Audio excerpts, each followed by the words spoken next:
반갑습니다. 잠시 한번 기도하겠습니다.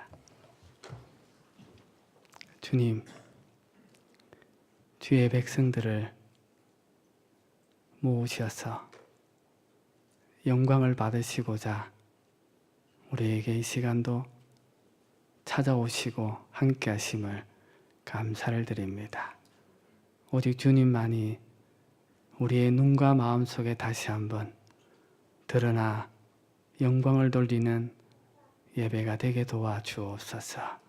예수님 이름으로 기도드렸습니다. 아멘.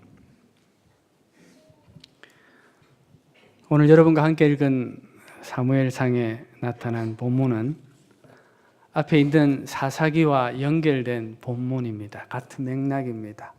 시대적으로 연장선상에 있는 본문임을 알 수가 있습니다. 우리가 알고 있듯이 사사시대는 내세울 것이 없는 시대입니다. 수많은 사사들이 등장을 했지만은 변화되지 않았던 이스라엘 백성들의 삶, 생각, 이 모든 것들을 사사기는 한마디로 이렇게 정리를 내립니다. 왕이 없으므로 자기 소견에 오른 대로 행하였더라. 왕이 없으므로 자기 소견에 옳은 대로 행하였더라. 내가 중심이다는 그 말입니다. 우리는 이 본문 왕이 없으므로 자기 소견에 옳은 대로 행했다는 이 본문의 말씀을 어떤 식으로 해석해야 연결된 사무엘상과 연결을 할 수 있고 이해할 수 있을까요? 부정적 측면과 긍정적 측면을 우리가 나눌 수 있는데, 만약 이것이 부정적이라면 사사시대에 살았던 이스라엘 백성들의 왕이 없으므로 자기 소견대로 살았다는 것은 자기의 불의들, 자기들의 삶의 부패함들을 변호하기 위한 말이었다는 것이고, 긍정적으로 해석을 하자면 참된 영적인 지도자가 없어서 절망감과 갈급함의 표현이라고 해석할 수도 있을 것입니다. 그러나 사사기 전반과 사무엘상을 해석해 보면 우리는 긍정적인 측면보다는 이스라엘 백성들의 부패가 연속된 삶 속에서 부정적인 요소가 너무 많았다는 것을 발견하게 되는 것입니다. 우리 신앙의 삶도 어떤 때는 이와 같은 모습을 따라갈 때가 있습니다. 왕이 없다는 그 말 속에 우리는 우리가 해야 될 불의와 우리가 하지 말아야 될 일까지도 원인과 이유를 대어서 행할 때가 있습니다. 누구 때문에, 누가 있었어, 혹은 환경이 이래서, 혹은 어떤 사람 때문에 라는 이유를 갖다 대면서 나의 불의를 혹은 나의 옳지 않음을 이유로 만들어낼 때가 있다는 것입니다. 뿐만 아니라 앞서 말씀드린 것처럼 우리의 영적인 갈급함 때문에 그렇게 탄식할 때도 있는 것입니다. 부정적이든 긍정적이든 우리는 성경과 우리 인생을 찬찬히 살펴보면 하나님은 이 놀라운 역사 속에서 그 부정과 긍정 속에서도 여전히 일하시고 있다는 것을 우리가 놓치지 말아야 하는 것입니다. 그래서 우리가 성경을 읽고 해석할 때 그 배경이 무엇인지, 하나님이 무엇을 말씀하고 있는지를 알고 성경을 읽는 것과 모르고 읽는 것은 은혜의 깊이 속으로 들어갈 수 있는 길을 놓칠 수 있는 사람과 누릴 수 있는 사람의 판가름과 차이가 나는 것입니다. 여기는 우리 모두는 바라고 원할 것은 하나님의 그 은혜의 깊이 속으로 들어가서 하나님의 일하심 앞에서 확신하며 든든히 서가고 내 삶의 방향과 생각들을 하나님의 일하심 속에 고정시켜서 살아갈 수 있는 여러분들이 되기를 바랍니다. 오늘 본문을 읽어보면 하나님이 어떻게 일하실까에 대한 부분을 찾아내기가 사실은 그렇게 쉽지가 않습니다. 왜냐하면 오늘 본문은 우리가 참 싫어하는 단어로 정의할 수 있는데 바로 그것은 실패이기 때문입니다.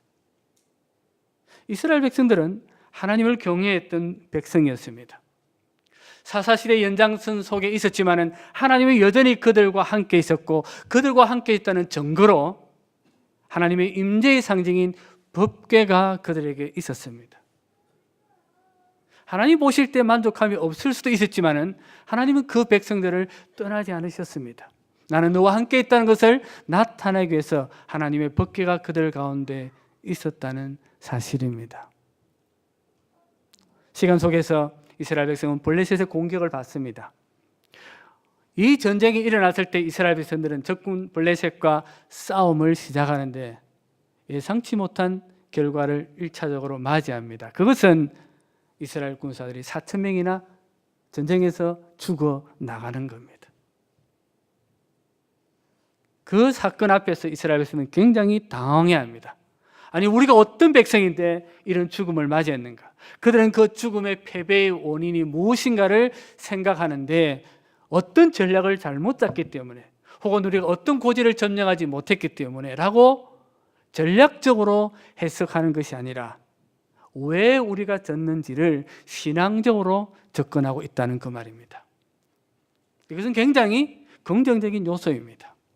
그리스도인의 삶에 있어서 우리의 삶에 문제가 생길 때 우리는 환경을 쫓아나가면서 누구를 잘못 만났고 내가 투자를 잘못했고 내가 머리를 잘못 썼으란 어떤 자기 반성은 필요합니다. 그러나 그리스도인은 이런 삶 속에서 하나님이 나에게 어떤 것을 요구하시고 하나님은 나에게 무엇을 찾고 계신가를 질문하는 것은 정말 신실한 그리스도인의 삶의 걸음 중에 하나입니다.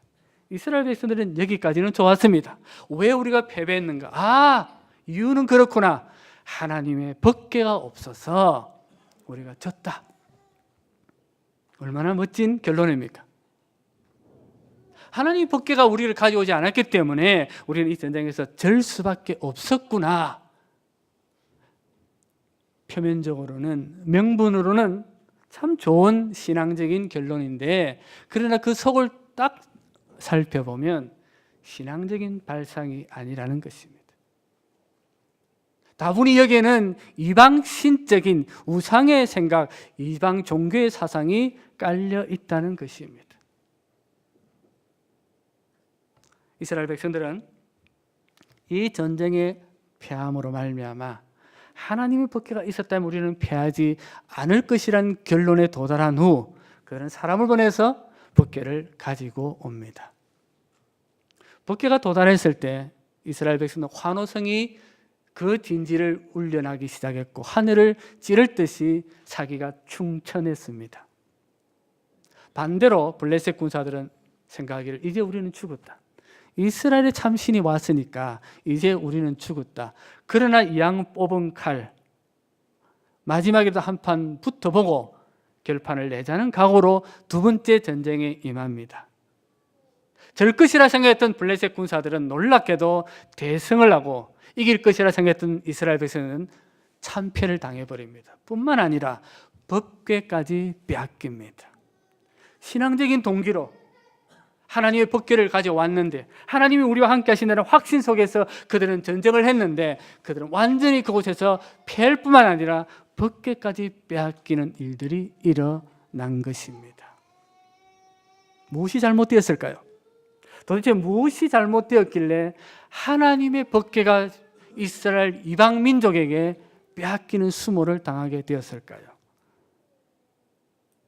이스라엘 백성들의 생각은 아까 말씀드린 것처럼 사사기의 사고방식, 자기 소견에 옳은 대로 했다는 그 정신에서, 그 흐름에서 벗어나지를 못했다는 것입니다. 그들은 생각하기를 법궤가 우리에게 있으면 우리는 이길 것이라는 하나님을 자기들의 생각대로 움직이게 할 수 있다고 생각했다는 것입니다. 그들은 하나님을 조작할 수 있다고 생각했습니다. 여러분, 우리 신앙의 삶도 그런 부분이 있지 않습니까? 내가 뭔가를 해드림으로 하나님은 감동하실 거야. 물론 하나님이 감동하십니다. 그러나 하나님이 우리의 얄팍한 그런 속임수나 혹은 생각에 근거해서 하나님이 일하시는 것은 아닙니다. 하나님은 아심에도 불구하고 어떤 때는 우리에게 얼토당토하는 답을 주시고 기도에 응답하십니다. 잘나서가 아닙니다. 하나님의 사랑이 그 연약함과 그 어리석음을 품으심으로 그곳에서 응답이 일어나고 위로가 일어나는 것입니다. 이스라엘 백성들의 이 패배 앞에 하나님은 그들의 삶을 통해서, 그 전쟁을 통해서 이제 나는 너희들과 함께하지 않겠다는 의미로 말씀하고 있지 않다는 것입니다. 여러분, 우리의 삶의 실패가 하나님의 일하심의 중단일까요? 내가 못난 것, 내 자녀가 잘못된 것, 혹은 아픈 것, 상실한 것, 잃어버린 것, 하나님의 일하심이 중단 때문에 그런 일이 일어났습니까? 아닙니다. 하나님이 여전히 나의 삶을 인도하시고 있고 일하심에도 불구하고 하나님의 이끄심 속에 있다는 것을 깨닫게 하시고자 우리를 때에 따라서는 골짜기로, 수렁으로, 고통으로, 아픔으로 몰아가시고 있습니다. 우리에게 평안만이 있다면 여러분은 어쩌면 여기 앉아 찬양하지 않았을 겁니다. 여기 앉아 계시지도 않았을 것입니다. 저 자신도 여기 없었을 수도 있을 것입니다. 우리에게 문제가 있었기 때문에 하나님은 그 문제를 바라보시면서 이것은 너를 인도함이라고 말씀하지 않습니다. 그렇지 않나요? 문제 앞에 하나님, 이건 너를 인도하는 방법이라고 말씀하지 않았습니다.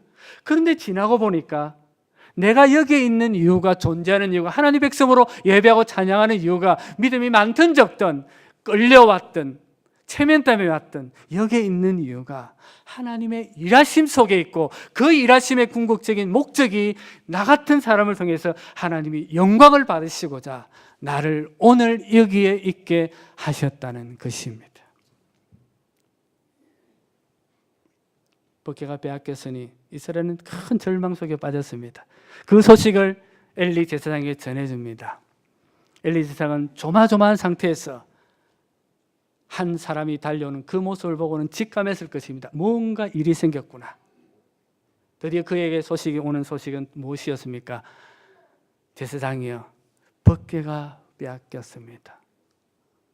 얼마나 큰 충격이었을까요?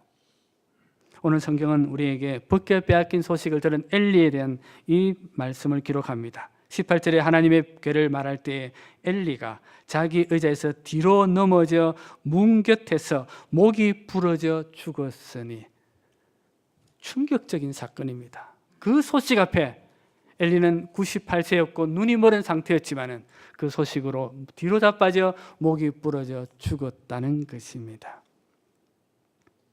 그런데 성경은 재미있게도 이런 문장을 한 조절 더 추가합니다. 나이가 많고 비대한 까닭이라. 엘리가 뒤로 자빠져 넘어진 것은 거룩함의 목적 때문에, 하나님을 살아가는 열정과 열심과 신실함 때문에 해석되는 것을 하나님은 본문의 말씀을 통해서 막고 계신 겁니다. 그가 넘어진 것은 나이가 많고 비대한 까닭이라. 그런데 또 한 여인이 죽음을 당합니다. 그의 며느리가 죽습니다. 출산의 기한이 다 됐는데 그의 마음에 그 소식을 듣자 갑자기 해산의 고통을 느끼는데, 그 해산의 고통과 더불어서 그 여인은 이상하게도 어떤 이유인지 성경은 기록하지 않지만 죽음으로 그의 삶이 다가가고 있었습니다. 그 당시 그런 상태에서 그 여인은 아기를 낳았는데 옆에 있던 산파들이 아들을 낳았다고, 좋은 일이라고, 축하할 일이라고, 힘을 가지고 용기를 낼 일이라고 부추겼고 말을 해줬지만 이 며느리는 그 아들 낳음에 전혀 관심을 두지 않습니다. 오히려 이 여인의 마음속에는 하나님의 법궤를 빼앗긴 좌절과 슬픔 때문에 아들의 이름을 이가봇이라 짓고는 이 세상을 떠나버립니다. 그 아들의 이름이 하나님의 영광이 떠났다. 이스라엘에서 이제는 더 이상 하나님의 영광이 존재하지 않는다는 의미로 아들의 이름을 짓고는 죽었습니다. 하나님의 영광이 벅개가 빼앗김으로 이스라엘에서 떠났는가? 여러분 어떻게 생각하세요? 이 여인의 이 마지막 외마디가, 절규가 진실일까? 아니라는 것입니다. 비록 얘는 자기 삶의 경건함과 신앙으로 눈에 보이지 않는 삶 속에서 일어난 이 놀란 일들을 바라보면서 하나님 법궤가 빼앗겼으니 이제는 하나님의 영광이 우리와 함께하지 않구나, 이제는 하나님 우리를 버리셨구나 라는 결정을 했지만은, 그러나 그 여인의 생각과 결정은 잘못되었다는 것입니다. 하나님의 영광과 하나님의 일하심은 법궤를 빼앗김 속에서도 여전히 역사하고 있습니다. 우리는 어떤 조건으로 우리의 영광다움, 우리의 신앙다움을 자꾸 표현하려는 유혹을 받습니다. 내가 하는 사업이 나날이 번창함으로 하나님께 영광 돌리는 것이 마땅하다고 이를 생각합니다. 좋은 생각입니다. 우리는 우리의 자녀들이 하는 그 공부와 그 일에 있어서 탄탄대로를 걸어가는 것을 영광이고 하나님의 일하심이라고 협소하게 정의를 내립니다. 그러나 그렇지 않습니다. 하나님은 빼앗김과 슬픔과 좌절과 실패 속에서도 하나님은 일하고 계십니다. 그 증거가 무엇일까요? 바로 그 아들 예수 그리스도를 십자가에 내놓으심입니다. 여러분, 십자가가 어떤 것인지 여러분 아시잖아요. 십자가는 사도 바울의 고백에 하면 이렇게 기록합니다. 유대인에게는 그리끼는 것이요 이방인들에게는 미련한 것이라. 당신의 택한 유대인들조차도 십자가의 예수 그리스도의 죽으심을 미련한 것이랍니다. 미련한 것이란 것은 그들의 신앙의 삶, 종교적인 삶의 방해물이다, 그 말이에요. 십자가는 자랑할 것이 아니고 방해물이고 그리끼는 것입니다. 하물며 복음을 전할 이방인들에게도 십자가의 죽으심은 무엇이라고요? 미련한 것이랍니다. 어리석은 것이랍니다. 아니, 십자가가 그리끼는 것이고 미련한 것인데 사도 바울은 뭐랍니까? 나는 예수 그리스도의 십자가를 전한다 합니다. 영광의 하나님께서 영광을 받으시는 방법이 예수 그리스도가 다윗의 왕권을 가지고 왔다면 유대인들의 생각처럼 말입니다. 그것이 영광이었을 것이라고 유대인들은 생각했습니다. 그런데 하나님의 생각은 그 영광 받으심이 그렇지 않다고 성경을 통해서 말하고 있습니다. 우리 다 같이 성경 요한복음 12장을 한번 봤으면 좋겠습니다. 요한복음 12장 27절입니다. 26절부터 읽겠습니다. 요한복음 12장 26절. 사람이 나를 섬기려면 나를 따르라. 나 있는 곳에 나를 섬기는 자도 거기 있으리니 사람이 나를 섬기면 내 아버지께서 그를 귀히 여기시리라. 지금 내 마음이 괴로우니 무슨 말을 하리요? 아버지여, 나를 구원하여 이 때를 면하게 하여 주옵소서. 그러나 내가 이를 위하여 이때에 왔나이다. 아버지여, 아버지의 이름으로 영광스럽게 하옵소서 하시니 이에 하늘에서 소리가 나서 이르되 내가 이미 영광스럽게 하였고 또다시 영광스럽게 하리라. 이 본문의 말씀은 예수님께서 이제 마지막 예루살렘에 들어가셔서 십자가에 잡히시기 전에 있었던 본문입니다. 사건이고 시간입니다. 그런데 이 주님과 하나님과의 대화 속에서 보십시오. 내가 이미 영광스럽게 하였고 또다시 영광스럽게 하리라. 그리끼는 십자가, 미련한 십자가의 그 삶이 하나님 보실 때는 영광스러운 것이었고 그 예수 그리스도의 삶이 더 큰 영광으로 나타내겠다는 것입니다. 그러므로 우리 인생의 삶의 실패가 하나님의 영광이 아니고 하나님의 일하심이 아니라고 속단해서는 안 된다는 그 말입니다. 우리는 우리의 삶의 조건을 가지고 하나님 앞에 나가려고 합니다. 내세울 만한 조건 말입니다. 사람들 앞에 좀 큰 소리 칠 수 있는 조건이 얼마나 좋겠습니까? 기적같이 영주권이 6개월 만에 나왔다면 얼마나 영광스러운 일이고 자랑할 만한 일이겠습니까? 우리의 자녀들이 1년 만에 영어를 능통하게 했다면 얼마나 영광스럽고 자랑스러운 일입니까? 그런데 다 그렇지 않지 않습니까? 모두가 땀을 흘리고 고생하며 조마조마하며 공부하고 기다리고 기도하고 애를 씁니다. 그것이 바로 하나님의 일하심의 과정이라는 것입니다. 누가복음 15장에 보면 우리가 잘 아는 탕자의 비유가 나오지 않습니까? 우리는 그 탕자의 비유에서 둘째 아들이 우리 속된 말로 아버지의 영광과 아버지의 체면을 짓밟은 망나니입니다. 그런데 그 망나니가 마음대로 살다가 아버지께로 결국은 돌아옵니다. 그가 돌아올 수 있는 유일한 자격은 돌아갈 대상이 아버지이고 내가 그의 아들이기 때문이었다는 사실입니다. 그래서 그는 뭐라 합니까? 내가 아버지께 돌아가서 더 이상 이제는 아버지 아들 안 할랍니다. 할 수 없습니다. 나도 인간인데, 나도 양심이 있는데 어떻게 아버지 아들이라 이제 더 이상 주장할 수 있겠습니까? 아들 안 할랍니다. 종이 되겠습니다. 그때 아버지가 뭐라 합니까? 너 지금 무슨 말 하니? 너는 영원토록 내 아들이야. 여봐라, 목욕시키고 비단 옷 입히고 반지 끼우고 소잡아라. 이것이 아버지의 마음이고 아버지와 아들의 관계입니다. 여러분, 우리가 인생을 살아가면서 우리 삶에 정말 이상한 사건들을 많이 만날 수 있습니다. 오기 싫은 교회에 온 사람도 있을 수 있고요, 원치 않는 삶을 살아가고 있는 사람도 있을 수 있습니다. 심지어는 타락의 길 봤을 때 부패의 길로, 멸망의 길로, 죄의 길로 가는 보이는 사람조차도 여러분, 하나님이 일하심의 과정 속에 있다는 사실을 깨달아야 합니다. 왜 노래를 그런 식으로밖에 못 불러? 여러분, 그것이 우리가 얼마나 하나님의 일하심을 모른 채 살아가고 있는 표현이라는 것을 알고 있습니까?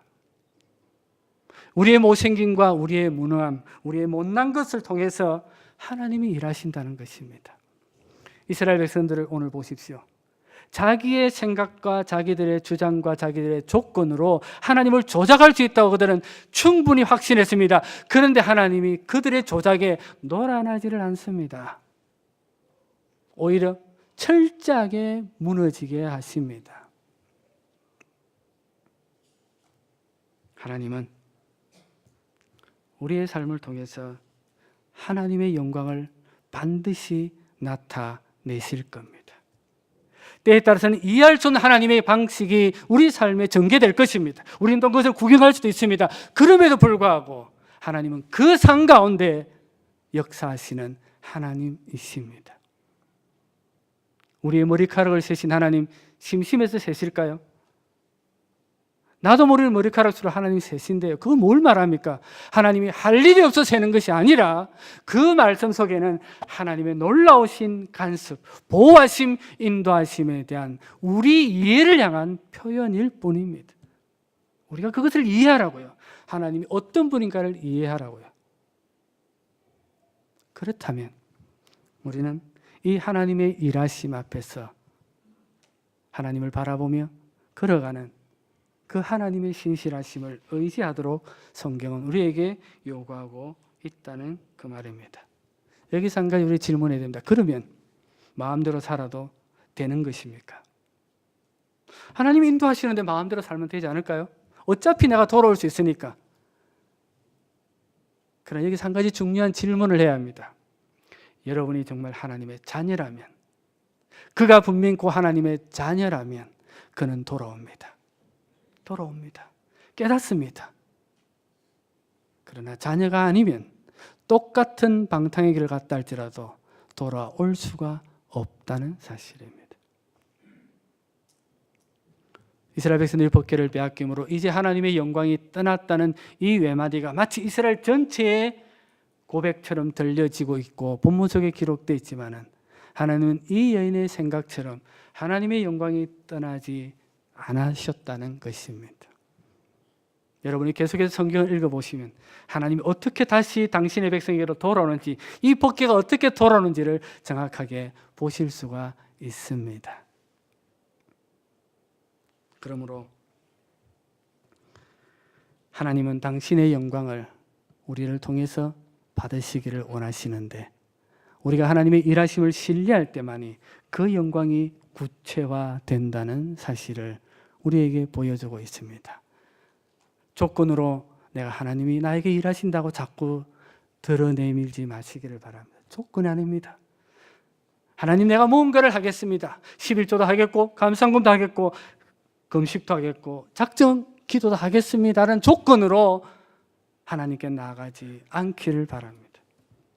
그냥 이 모습 이대로 나가시면 됩니다. 지금 허락하신 이 부분에서 부르심 속에서 하나님이 일하고 있다. 이것만을 분명히 확신하십시오.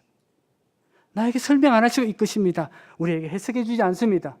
그러나 하나님은 말씀을 통해서 반드시 우리에게 나는 너의 아버지다. 나는 너의 하나님이다. 라고 말씀하고 있습니다.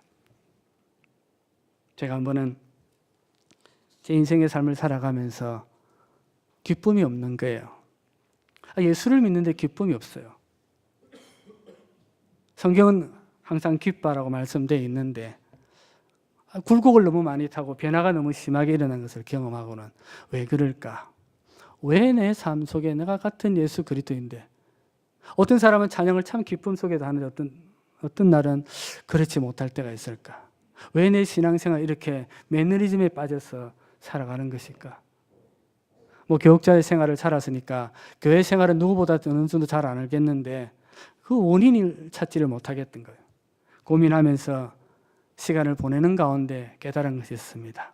왜 내 삶 속에 성경적인 하나님이 원하시는 그 하나님의 일하심, 신뢰하심 속에서 기쁨으로 살아가고 있지 못하고 지금 현실 앞에 감사함이 부족한가? 그것은 하나님이 어떤 분인가를 몰랐던 무지의 결과였다는 것을 깨달았습니다. 내가 무언가를 가지지 못했기 때문이 아니었습니다. 나에게는 이미 있던 모든 것이 하나님이 나에게 가장 알맞은 것으로 주셨는데 내가 하나님을 몰랐기에 그분의 신실하심, 그분의 일하심, 그 하나님의 완전하심을 내가 몰랐고 믿지 못했기 때문에 내 안에 이런 변화와 굴곡들이 일어나고 있었다는 것을 깨달았습니다.